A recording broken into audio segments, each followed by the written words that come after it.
age is not catching up with Amaury, No. nor are injuries catching up with him. Well, I was like thinking because usually we'll get into the analysis of the winner at the end, but like we generally don't do anything usual way. Um, and like I was trying to figure out because he basically knew he had a scrappy run, and when he obviously went down early, being the winner, like second in Q2. Those guys, all the Q2 guys, go first in the start list, and then you get the top 20 in Q1. And this was the first race we've seen the winner come from Q2 in men's and women's, actually. It's always been a Q1 qualifier that's won before this. But basically, he wasn't super nervous in the hot seat. I asked him because he didn't think he had the winning run, and there were all of Q1 riders still to come through, and he knew he had made some mistakes at the top. And then also one thing, like sometimes I will like ask a rider straight out, like, why aren't you doing this line? Or if I think they could or should, or some riders I give like line advice to if they're looking for it or if they're open to it. And I didn't in this case. Normally I would sort of tell Amaury, like I pick and choose. Like anyway, last year he came, or two years ago, he basically broke his neck, right? So there wasn't any kind of risky line advice that I wanted to give him just based off the last time he was here, he broke his neck. And it was kind of the beginning of 2 years of different injuries that just all just on top of each other. You know, he bounced back strong every time.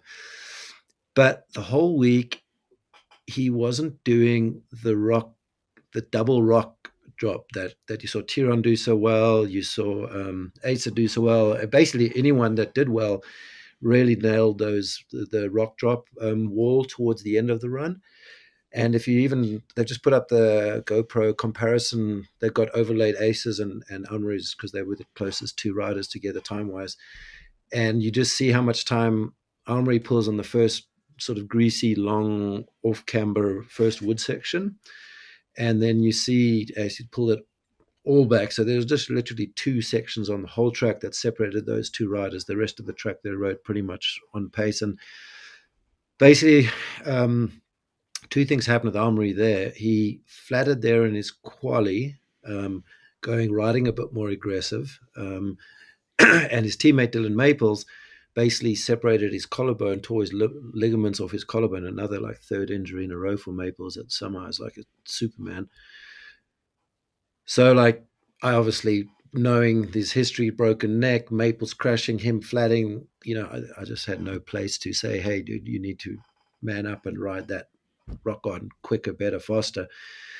And luckily for him, a couple of the other riders no one had perfect runs, so he did enough the rest of the track to win the race. So basically, he I wouldn't say he got lucky, but he thought he had a top 10 run. He didn't think he had a winning run. And usually with how tight it is these days, especially on a track like this, you can't leave that much time out on the track. And that's just the way it worked out. And it's a different race because it's the first dry race the whole week for a long time in a while.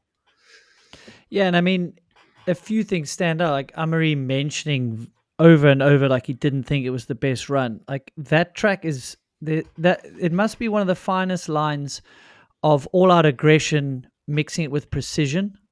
That's why Greg Menard has won there multiple times. Loic Bruni in qualifying, but the hypothetical fastest lap is 2 seconds faster than Amaury's time. So it proves that obviously there was. Yeah, exactly. It is the biggest this year off the top of my head. It just hasn't seemed that big. And we're talking about Leger, gnarly tracks. Like maybe Leger, I must just go check those ones. But it just shows you that track is like, there's such a fine margin. You saw so many riders like, okay, if you go like a percentage or two over the pace, because the racing line's also quite like, it's only an inch or two and then you're in the shit again. In other tracks you can be aggressive, make a little mistake, run wide, not lose so much time. Like if you make a mistake there in the wrong place, like Tani did before the motorway section, like she loses so much time there.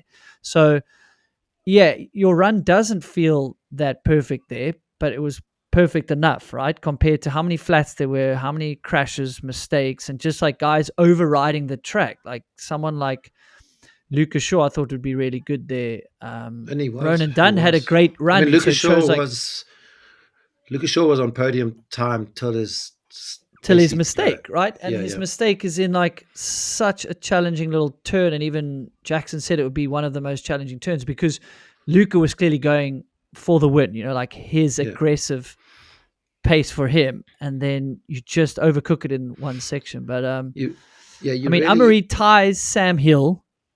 He's 3 wins away from tying Nicolas Villiers. Like, I think it's going to happen. Yeah.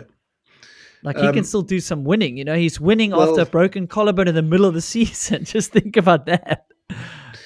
Yeah. And I'd say for all these record breakers, I think Menard was the first one to point this out, as he would.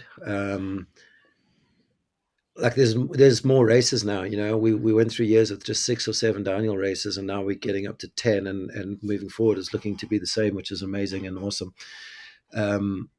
So like these records are going to probably, and Greg said, like, I wish I had 10 races every year, because then he would be on way more than, what is it, 43 or 30?